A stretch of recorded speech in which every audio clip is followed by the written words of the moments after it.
Sa makapangyarihang mga salita ni Jose Rizal sa El Filibusterismo, sinaysay ang dalawang pangunahing pwersa na humuhubog sa ating buhay, ang puot at ang pag-ibig.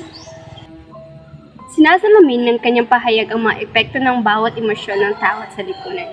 Sa simpleng pangungusap, pinahayag ni Rizal na ang puot ay naging sanhi ng paglikha ng mga dalubhala at kasamaan, habang ang tunay na pag-ibig ay nagbubukas ng pintuan sa mga bagay na tunay na kahanga-hanga. Ang puot ay isang malakas na damdamin na maaaring magdulot ng matinding pagkawasak. Sa ilalim ng impluwensya ng galit, ang mga tao ay madalas na naliligaw sa ng landas.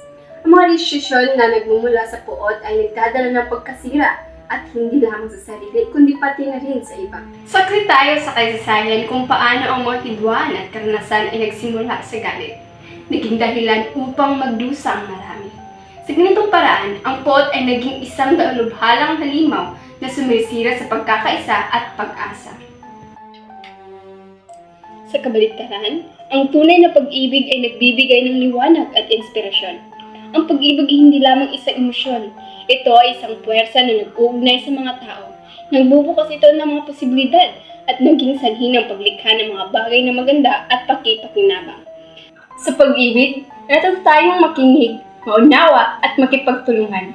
Ang mga likha ng sining, kultura at mga kabuluhang relasyon ay lahat ng bunga ng pagmamahal.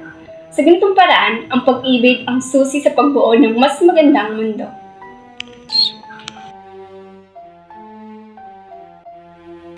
Ang hamon na dulot na pagpahayag ni Rizal at ang pipili sa pagitan ng puot at pag-ibig. Sa bawat araw, naharap tayo sa mga sitwasyon kung saan ang galit ay maaaring bumangon. Ngunit, sa mga pagkakataong ito, kinakailangan nating magpakatatag sa pagpili sa pag-ibig. Ang ating mga desisyon kahit gaano kaliit, ang mga epekto sa ating kapwa at sa lipunan. Ang pag-ibig ay hindi laging madali, ngunit ito ay tanging daan tungo sa tunay na pagbabago.